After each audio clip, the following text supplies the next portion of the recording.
Hello friends, എല്ലാവർക്കും Sunitha kitchen ബ്ലോഗിലേക്ക് സ്വാഗതം. ഇന്നൊരു മീൻ ഫ്രൈയുടെ റെസിപ്പി ആയിട്ടാണ് വന്നിരിക്കുന്നത്. മീൻ പെട്ടെന്ന് വൃത്തിയാക്കാനുള്ളതും അതുപോലെ തന്നെ മീൻ പൊടിഞ്ഞു പോകാതിരിക്കാനുള്ള നല്ല 2 ടിപ്സും ആയിട്ട് വന്നിട്ടുണ്ട് കേട്ടോ. അപ്പോൾ നിങ്ങൾ വീഡിയോ സ്കിപ്പ് ചെയ്യാതെ കണ്ടെന്ന് സപ്പോർട്ട് ചെയ്യണേ. അപ്പോൾ അതിന് വേണ്ടി ഞാൻ ഇവിടെ കുറച്ച് വലിയ നൊത്തോലി എടുത്തിട്ടുണ്ട് കേട്ടോ. നമ്മുടെ നാട്ടിലൊക്കെ കോൽ നൊത്തോലി എന്നാണ് പറയുന്നത് കേട്ടോ. ഓരോ ഇടത്തും ഓരോ പേരാണല്ലോ. അപ്പോൾ ഇത് വൃത്തിയാക്കാൻ നമുക്ക് കത്തിയോ ഒന്നും വേണ്ട കേട്ടോ. ഇതുപോലത്തെ ഒരു കത്രിക മാത്രം മതി കേട്ടോ. മീനൊക്കെ കട്ട് ചെയ്യാൻ അറിയാത്തവർക്കും എളുപ്പത്തിൽ തന്നെ കട്ട് ചെയ്യാം കേട്ടോ. നമ്മൾ അതിൻ്റെ ഒരു തല ഒന്ന് മാറ്റിയ ശേഷം ഇതുപോലെ ആ കത്രിക ഉപയോഗിച്ച് തന്നെ ആ സൈഡൊന്ന് ഇതുപോലെ ഒന്ന് പോന്തി കൊടുത്താൽ മതി കേട്ടോ. എല്ലാ അഴുക്കും നമുക്ക് മാറ്റിയെടുക്കാൻ പറ്റും. വളരെ ഈസി ആയിട്ട് തന്നെ നമുക്ക് മീനൊക്കെ പെട്ടെന്ന് തന്നെ വൃത്തിയാക്കി എടുക്കാൻ പറ്റും കേട്ടോ. അപ്പോൾ ഏത് മീൻ വൃത്തിയാക്കാനും നമ്മൾ ഇതുപോലത്തെ ഒരു കത്രിക ഉപയോഗിക്കുകയാണെങ്കിൽ വളരെ ഈസി ആയിട്ട് എത്ര അറിഞ്ഞുകൂടാത്തവർക്കും നമുക്ക് മീനൊക്കെ കട്ട് ചെയ്യാൻ പറ്റും കേട്ടോ. അപ്പോൾ കണ്ടോ, ആ കത്രിക ഉപയോഗിച്ച് നമ്മൾ അതിൻ്റെ ഇടയിലുള്ള ആ വേസ്റ്റ് എല്ലാം മാറ്റിക്കളയുന്നത് കണ്ടോ. അപ്പോൾ നിങ്ങൾക്ക് വീഡിയോ കാണുമ്പോൾ തന്നെ അറിയാം, എളുപ്പത്തിൽ തന്നെ നമുക്ക് വൃത്തിയാക്കി എടുക്കാൻ പറ്റും. ഇതുപോലെ തന്നെ നമുക്ക് ഇരിക്കുന്ന മീനെല്ലാം നല്ലതുപോലെ ഒന്ന് കട്ട് ചെയ്ത് വൃത്തിയാക്കി എടുക്കാം കേട്ടോ.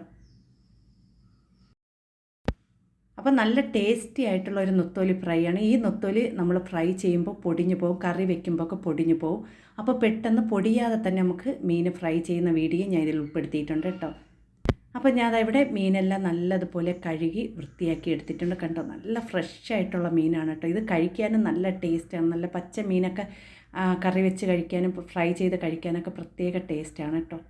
അപ്പോൾ ഈ നൊത്തോലി ഫ്രൈക്ക് ഞാൻ അധികം മസാലയൊന്നും ചേർക്കാതെയാണ്, നമ്മൾ കുറച്ച് മസാല ഉപയോഗിച്ചാണ് ഫ്രൈ ചെയ്തെടുക്കുന്നത്. അപ്പോൾ അതിലേക്ക് 1/4 ടീസ്പൂൺ അളവിൽ മഞ്ഞൾപ്പൊടിയും 1/2 ടീസ്പൂൺ അളവിൽ മല്ലിപ്പൊടിയും പിന്നെ 1/4 ടീസ്പൂൺ അളവിൽ കുരുമുളക് പൊടിയും 1/4 ടീസ്പൂൺ അളവിൽ ഗരം മസാലപ്പൊടി ഇതിൽ ചേർക്കുന്നുണ്ട് കേട്ടോ. അതൊരു പ്രത്യേക ടേസ്റ്റാണ് കേട്ടോ. അപ്പോൾ ഞാൻ ഇതിൽ 1/4 ടീസ്പൂൺ അളവിൽ ഗരം മസാല ചേർക്കുന്നുണ്ട്. ഇനി ഇതിലേക്ക് നമുക്ക് 2 സ്പൂൺ അളവിൽ മുളക് പൊടിയും കൂടി ചേർത്ത് കൊടുക്കാം കേട്ടോ. ഞാൻ എരിവുള്ള മുളക് പൊടിയാണ് ഇവിടെ എടുത്തിരിക്കുന്നത്. ഇനി ഇതിലേക്ക് ആവശ്യത്തിന് ഉപ്പും പിന്നെ കുറച്ച് കറിവേപ്പിലയും പിന്നെ കുറച്ച് പച്ച വെളിച്ചെണ്ണയും കൂടി ചേർത്ത് കൊടുക്കാം കേട്ടോ. ഒരു പ്രത്യേക ടേസ്റ്റി ആയിട്ടുള്ള ഒരു മീൻ ഫ്രൈ ആണ് കേട്ടോ. നമ്മളിതിൽ വെളുത്തുള്ളിയോ ഇഞ്ചിയോ ഒന്നും ചേർക്കുന്നില്ല. ആ ഒരു വെളിച്ചെണ്ണയും കൂടി ചേർത്ത് നല്ലതുപോലെ മിക്സ് ചെയ്തെടുക്കാം. അപ്പം ഞാൻ അത് കൈകൊണ്ട് തന്നെ നല്ലതുപോലെ ഒന്ന് മിക്സ് ചെയ്തെടുക്കുകയാണ് കേട്ടോ. ഇതിൽ മുള്ളൊന്നും അധികം ഇല്ലാത്തതുകൊണ്ട് നമുക്ക് കൈകൊണ്ടൊക്കെ നല്ലതുപോലെ മിക്സ് ചെയ്തെടുത്തിട്ടുണ്ട്. അപ്പോൾ കണ്ടോ, ഇനി നമുക്കിതിനൊരു 10-15 മിനിറ്റ് ഒന്ന് റെസ്റ്റ് ചെയ്യാൻ വയ്ക്കാം കേട്ടോ. ഫ്രൈ ചെയ്യുമ്പോൾ പൊടിയണ മീനാണ്. ഫ്രൈ ചെയ്താലും കറി വെച്ചാൽ ഈ മീൻ പൊടിഞ്ഞു പോകും.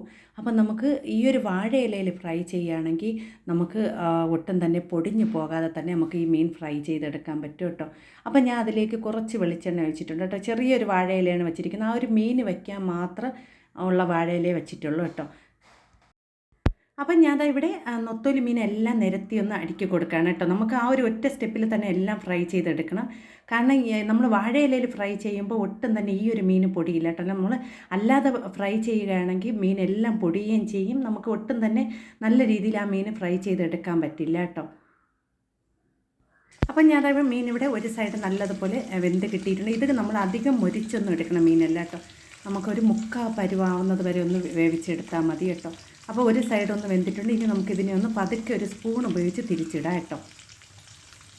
അപ്പോൾ ഞാനവിടെ മീൻ ഓരോന്ന് വിധം പതുക്കെ ഒന്ന് തിരിച്ചിട്ട് കൊടുക്കുകയാണ്. നമ്മളൊരു സ്പൂണാകുമ്പോൾ നമുക്ക് പതുക്കെ ആകുമ്പോൾ നമുക്ക് തിരിച്ചിട്ട് കൊടുക്കാം. വലിയ നമ്മൾ കണ്ണാപ്പൊക്കെ ഉപയോഗിച്ച് തിരിച്ചിടുകയാണെങ്കിൽ എല്ലാം നല്ലതുപോലെ പൊടിഞ്ഞു പോകും. അപ്പോൾ ഇതുപോലെ ഒന്ന് ചെയ്താൽ മതി കേട്ടോ. അപ്പോൾ ഞാനവിടെ എല്ലാ മീനും ഒന്ന് തിരിച്ചിട്ട് കൊടുത്തിട്ടുണ്ട്. ഇനി നമുക്ക് തീ കുറച്ച് വെച്ച് തന്നെ നല്ലതുപോലെ ഒന്ന് ഫ്രൈ ചെയ്തെടുക്കാം കേട്ടോ.